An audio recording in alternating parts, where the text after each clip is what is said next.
Beautiful Lord's Day. It's a great privilege for us to be able to assemble together to worship our God in a way that we know that He accepts and that He is pleased with. Thankful for the manner in which we've been led in our worship thus far and the way we've all participated in that. I want to spend a few moments this morning with the Bible open and consider the role of the family in the local church. Christianity is an individual religion. What I mean by that is that God has no grandchildren. We are all God's children equally. Now, there was a time in which God dealt with mankind through the heads of the families, through the patriarchs. We refer to that as the patriarchal dispensation. It was important to be a part of a family to have that connection with God. And there came to be a time in which God separated out one nation, and He dealt specifically with that nation through a law, and so it was important to be a part of that nation, to have that covenant relationship with God. But now, on this side of the cross, God extends His mercy and grace to us through a new and a better covenant that deals with us individually. We know that we will all appear before the judgment seat of Christ and that we will receive as individuals the things that we have done and that we have said. The local church is made up of individual members. We realize that. However, among some of our members here at Knollwood, there are those who are part of physical families. And we have members, but we realize some of them are a part of families. And that family unit is playing a God-given role in and of itself, but I believe also in the local church that family unit is going to have some unique opportunities and thus some unique responsibilities that they are going to bring to the local church. And that's what I want to talk about for a few moments here this morning. I was talking earlier this week with Mike Hepner, and I told him, I said, Mike, I don't know that I've ever been a part of a local church that has so many single members as Knollwood does. And I might be wrong about that, but there are a lot of members of the congregation here who are widows or widowers, who are divorced, or who have never been married. They're single. And that's okay. That's good. I am somewhat, I don't want to use the word concerned. Maybe I don't preach on marriage and I don't preach on the home and the family as often as I should, because I have in my mind there's a large number of members here who aren't in that situation right now. And so maybe I err on a side of caution that I shouldn't. So I don't address that as often. Like today, we're talking about the family, and I realize that there are a good number of members here who could tune that out. That doesn't apply to me. I don't want anyone leaving the assembly today thinking that if you're not married and you're not in a family and you're not raising children, that somehow you're a second-class citizen in the Lord's kingdom. Nothing could be further from the truth. Our Lord was single. There were many single men and women in the Scriptures that we are to look to, that are held up to us as examples of what we are to be if we're to be pleasing unto God. So I don't want any member here thinking that they're somehow second rate because they are or are not in a physical family here at the Knollwood congregation. That being said, I do want to spend some time today talking about the family and talking about that unique situation, the unique potential and the unique opportunities that those who are in a family unit have to offer to a local congregation, whether it be Knollwood or wherever it is that you're a member as a family.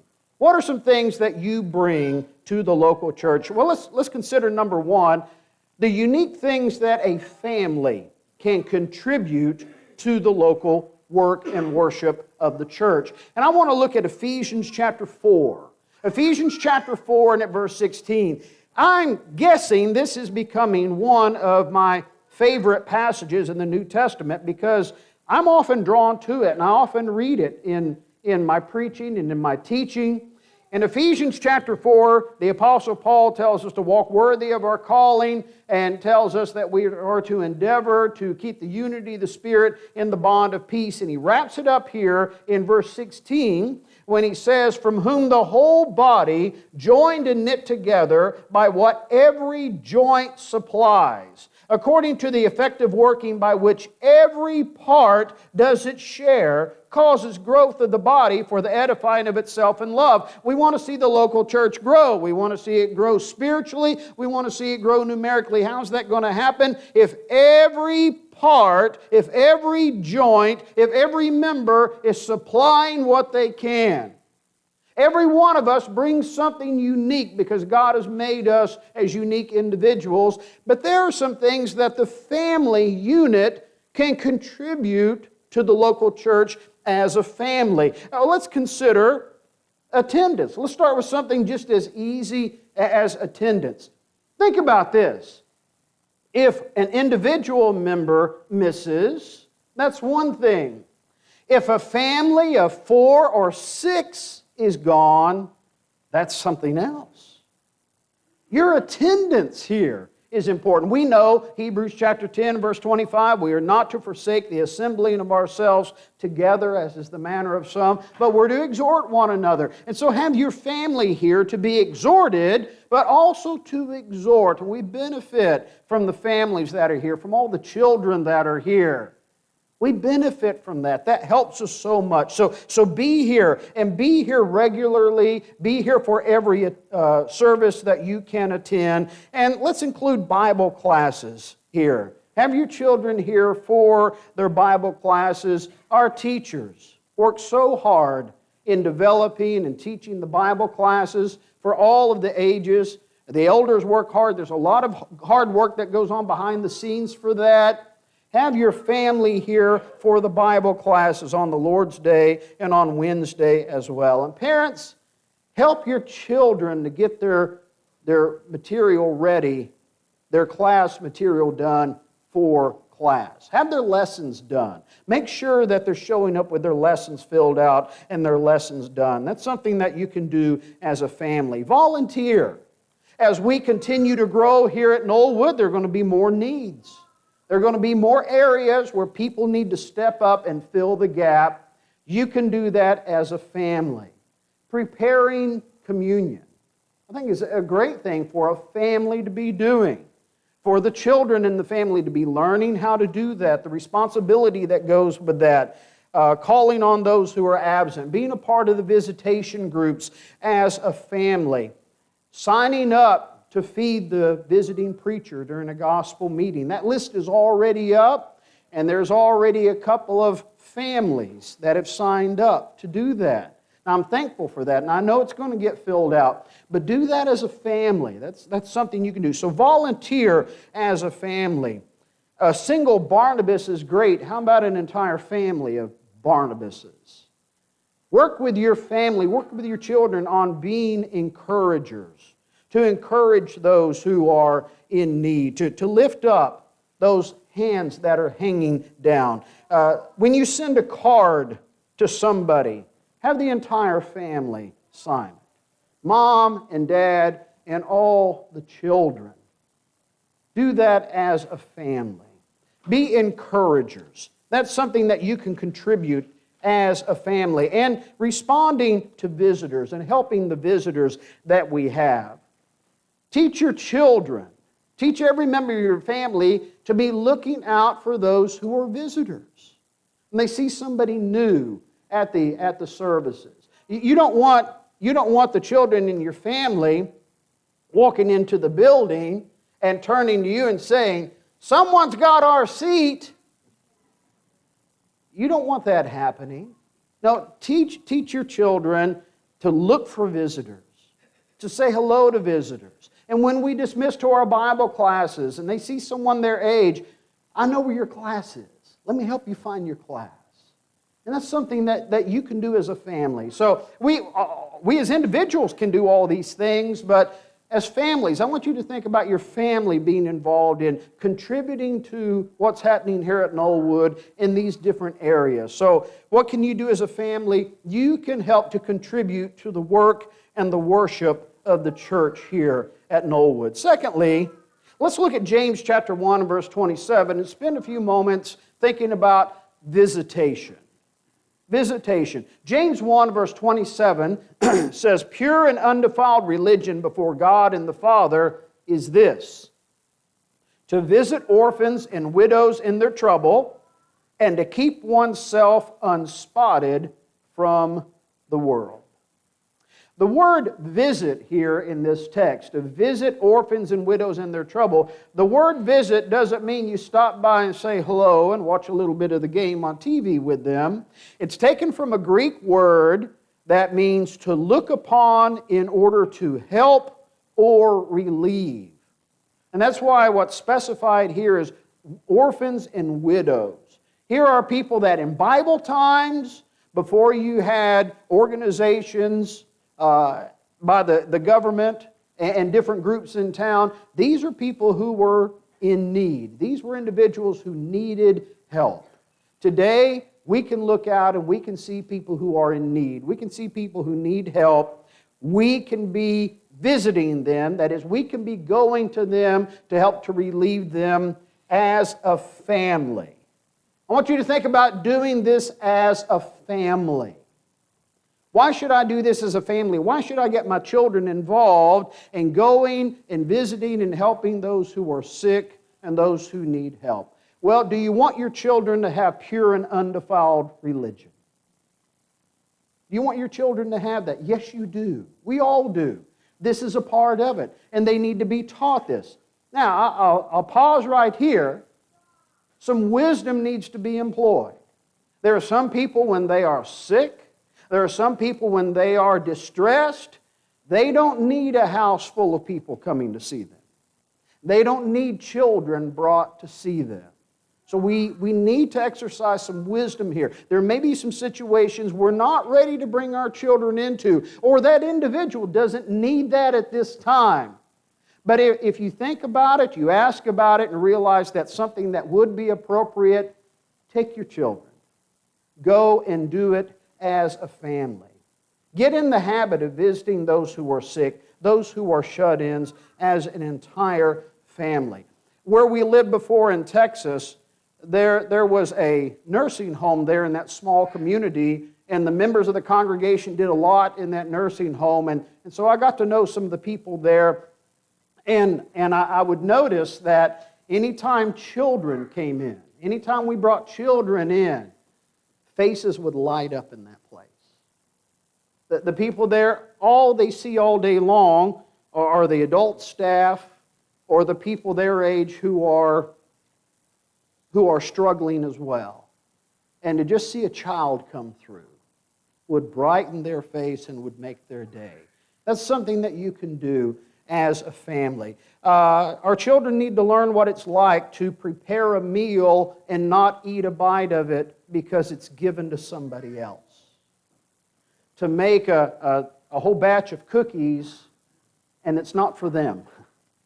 But it's being made for the purpose of giving to someone else. They need to learn how to invest some of themselves and their time into doing something for somebody else. To help clean somebody else's house. To help rake somebody else's lawn. It's good for families to learn how to do this and for children to learn how to do this. When they get older, when your children get older, they may still be uncomfortable going to places like nursing homes and hospitals and funeral homes. They may still be uncomfortable doing that, but they won't be unfamiliar with it. They'll know how to do it. So start now. If you're not doing so already, use some wisdom, pray for some wisdom, but get more involved in helping those who need help. That's pure and undefiled religion. And we can help our children to have that.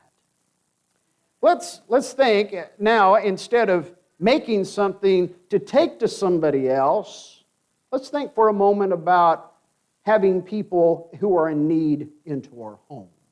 Let's talk about hospitality for just a moment. It's one thing to take something to someone else's home. You can go and you can see it, and you can drop it off, and you can leave. You can leave. But it's another thing entirely to invite them to come into your home. Well, not only do you need to make something, but you need to clean up the house as well. And if you don't think so, ask your helpmeet. Yes, it's important. You need to have that house looking presentable. It takes a lot more work. A lot more work to extend that hospitality, to practice that hospitality, but the Scriptures call upon us to do so. Reading just a few verses from the New Testament that talk about hospitality in Romans chapter 12. Again, this is that chapter in the book of Romans that has those bullet points. Now that you're giving yourself as a living sacrifice unto Christ, here's some things that you do. And here in Romans chapter 12 and at verse 13, distributing to the needs of the saints, given to hospitality. Given to hospitality means that you're pursuing it. That it's something that you're motivated to do. It's not something that you'll do, well, if it ever comes up, yes, we'll do hospitality if we ever have to. No, we're to be devoted to that. We're to be pursuing that. In Hebrews chapter 13 and at verse 2, do not forget to entertain strangers, for by doing so, some have unwittingly entertained angels.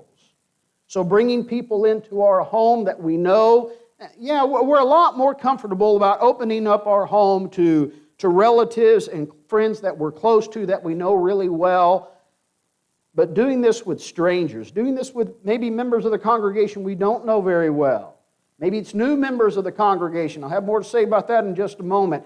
Maybe it's a visitor to the services and you don't know them at all. It's a stranger. Well, the Scriptures address that. We're to remember them. We are not to forget to entertain and to help them. In the book of 1 Peter chapter 4 and verse 9, 1 Peter chapter 4 verse 9 says, be hospitable to one another without grumbling. Grumbling, complaining about it, murmuring, will undo whatever good the hospitality does. So let's do it, and let's do it without grumbling. Let's do it without murmuring. I want to suggest you cannot have a Christian home without the presence of hospitality. You just can't. It has to be there. Hospitality played a very important role in the beginning of the church. In Acts chapter 2, when all of these disciples, all these new converts were there in Jerusalem, they needed each other. They relied upon each other. They continued steadfastly in the apostles' doctrine and fellowship, the breaking of bread and prayers. They were devoted to that in verse 42. They were together, verse 44, had all things in common. But look at verse 46. So continuing daily with one accord in the temple and breaking bread from house to house, they ate their food with gladness and simplicity of heart. They were in each other's homes, sharing a meal. In the ancient Near East, that was a very important thing, a very significant thing, to share a meal with someone. A very significant thing. Not so much in our society today, but still, to open your home and to have somebody in and to share that meal is a very significant thing, and it's a way of growing closer. I don't believe, if you look at chapter 2 and verse 46 and see their practice of being together house to house on a daily basis, then I'm not surprised when we get to chapter 4 and verse 32 and read, now the multitude of those who believed were of one heart and one soul. What contributed to that? Well, several things contributed to that, but chapter 2 verse 46 went a long way. They were together and they were in each other's homes, and that caused them to be close together. Hospitality was important then, and hospitality is important today. It helps us to grow closer. Time that we can spend with each other outside of this assembly. That doesn't mean we need to cancel the assembly so that we can go do something else. No, outside of the assembly, the time that we can spend together is going to help us to be closer. It's going to help new converts to form relationships. If you're one of these charter members of the Knollwood congregation, you've had it made in one respect because you've gotten to know members at your own pace. They've come in one at a time. They've come in sporadically. Put yourself in the place of someone who's new. They've got to learn all these names. They've got to get to know all these people. They've got to figure out who's related to who. And I tell people, just assume we're all related. Just assume we're all related and then work from there. When we first moved here, the old hard copy picture directory was hanging on the wall out in the foyer. And I'll confess, the first couple of months that we were here, I spent a lot of time standing in front of that directory, learning people's names, learning who people were, and seeing how outdated some pictures were also. But I had a lot of names to learn. Hospitality is one way that you and I can help new converts to get a jump start on that. Have them into your home, they're going to know who you are. They're going to remember your name. They're going to learn some things about you, and you're going to learn some things about them. And you know what that's going to help us to do? That's going to help us to Acts 4:32. And that's going to expedite that process so that we are together. That's something that you can do as a family, because practicing hospitality takes the cooperation of everyone in the house. It's going to help to expose members to Christian homes. I just said that not everyone here comes to worship as a family. And that's true of those who are single, but that's also true of some who are married and leave an unbelieving spouse at home. Or perhaps they grew up. They're new members and they didn't grow up in a Christian home. If you have them over to your house, they can see what a Christian home is and the way it functions. And yes, you're putting your best foot forward in a situation like that, but they can see what it's supposed to be. So they can see that and experience that. It helps us to help one another. Think about this. Think about what your home is for you. When you go to work or you go to school and you're exposed to the negativity that's out there in the world, isn't it nice to get home and you can shut the door and you can leave that negative stuff outside? You turn the TV off, you put your devices away, and you've got a place of solace. Maybe there's somebody in the congregation, maybe there's somebody that you know that could really use that environment that you have in your home for a couple of hours. When you practice hospitality and you invite someone into your home, maybe for them it's a place where they can come and they can relax for maybe just a couple of hours. And that would do a world of good for them. Our children need to learn how to practice hospitality, how to extend hospitality.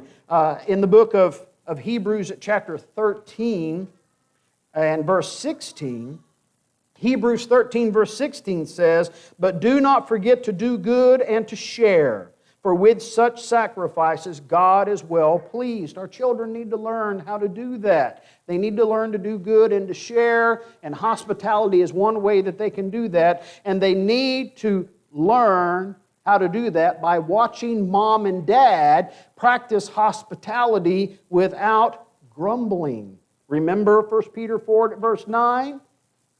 What happens when you grumble about practicing hospitality? Yeah, we got to get the house cleaned up because your mom invited these people over. And your children hear that? How's that going to help them at all? Yeah, Dad went and invited these people over. Now we've got to do this and we've got to do that.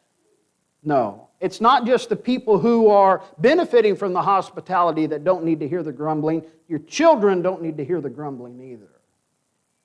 So it's important that we practice hospitality, that we do it as a family, and that we do so without grumbling. And as I've said, not every member of this congregation is in a position where they can open their home and extend hospitality. That's why it's important for those of us who can to do it, because not everyone can.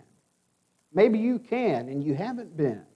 I want you to think about your family being involved in practicing hospitality. Now that we've had people into our home, let's shift gears just a moment and let's think about taking our family and its influence outside the home. Let's think about evangelism for a moment. When we talk about evangelism, a phrase that often comes to my mind is personal evangelism. And that is the efforts that we put forth as individuals in trying to save those who are lost and trying to teach people the gospel. Personal evangelism, yes, we need to be involved in that, but families? How about families making evangelism a priority as a family? If you are a family, and especially if you're in the process of raising children, you're probably busy, aren't you?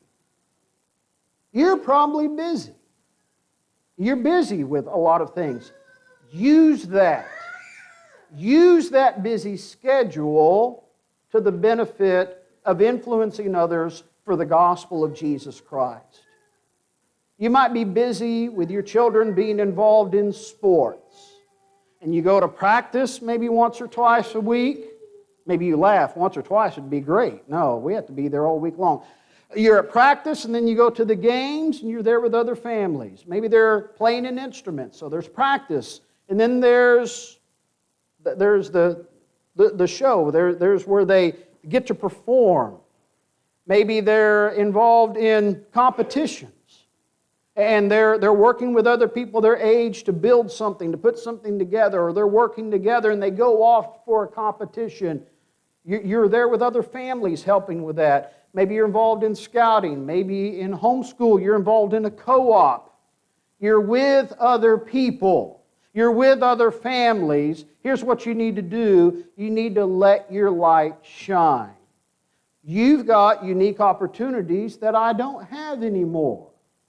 Our children are not that age any longer. We're past that stage of life. There are others here who don't have children. They're not involved in these things. We don't have the busy schedule you do, but your busy schedule gives you the opportunity to let your light shine and to be a good influence. Let me tell you what's happening here. Some of these other families that are there, some of them are going to be struggling. They're going to be looking for something, and they look and they see your family.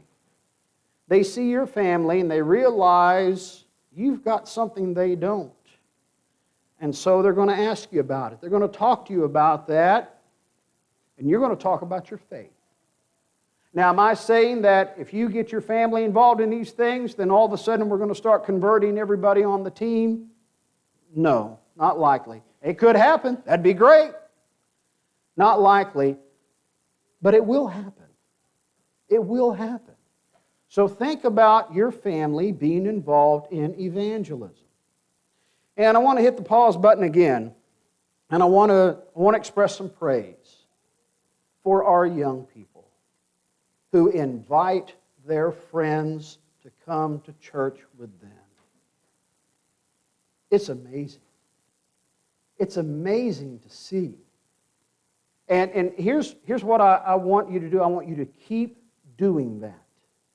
I want you to keep doing that even when you're not young anymore. I want you to keep doing what you're doing and invite people to come.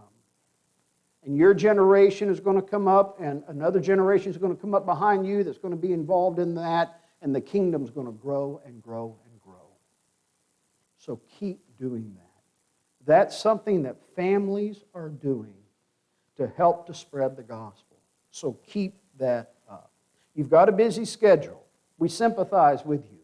Use that busy schedule to spread the gospel. Here's one more thing.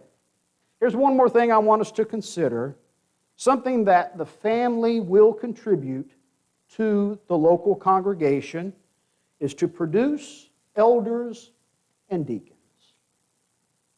Men who serve as elders and men who serve as deacons have to fulfill qualifications.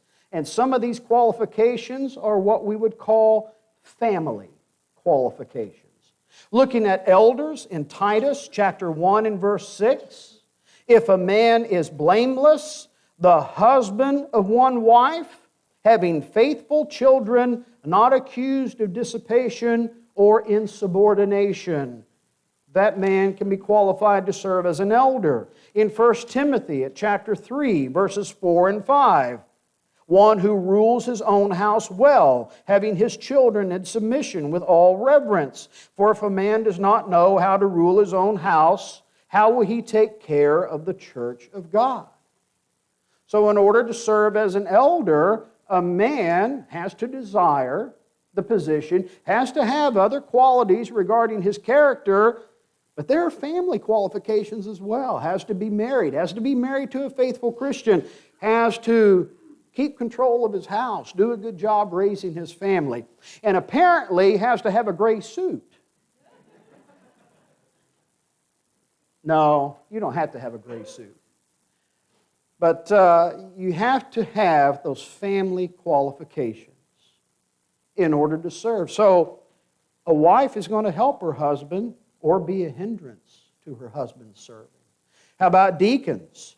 Chapter 3, verses 11 and 12. Likewise, their wives must be reverent, not slanderers, temperate, faithful in all things. Let deacons be the husbands of one wife, ruling their children and their own houses well. Something else about the qualifications for an elder, if you look up in 1 Timothy 3 and at verse 2, it says a bishop, it's another word for elder, for an overseer. A bishop then must be blameless, the husband of one wife, temperate, sober-minded, of good behavior, hospitable. We go back to hospitality. The elder is going to have the cooperation of his wife with that particular qualification to be hospitable. The wife and the children have to help him with that qualification. They're qualifying men to serve in the capacity of elders and deacons is vital to the future of a church. And so families, young families, need to make this a goal, that we're going to make sure that dad is qualified to serve as a deacon and as an elder. And that's something that a family needs to work on, and that's something that a family can contribute to the local congregation. I'm convinced that a family will never play an important role in the local church until the church is important to that family. Is the church important to your family? It's one thing to have Joshua 24:15 hanging on the wall. As for me and my house, we will serve the Lord. It's one thing to have that hanging up in your house somewhere. It's another thing entirely to be doing it. Are you doing it? I know our families here are doing that. But there's always room for improvement. Always room for improvement. Every member of this congregation is important. Going back to Ephesians chapter 4, verse 16, every member here, married or single, you're here because God has put you here right now. You have something to supply to this congregation that we need. But we've been talking to the families today. You have some unique opportunities. You have some unique things that you bring as a family that will help the church here tremendously. Have your family plugged in. And let's make Knollwood the best church that it can be to God's glory. Not to ours, but to God's glory.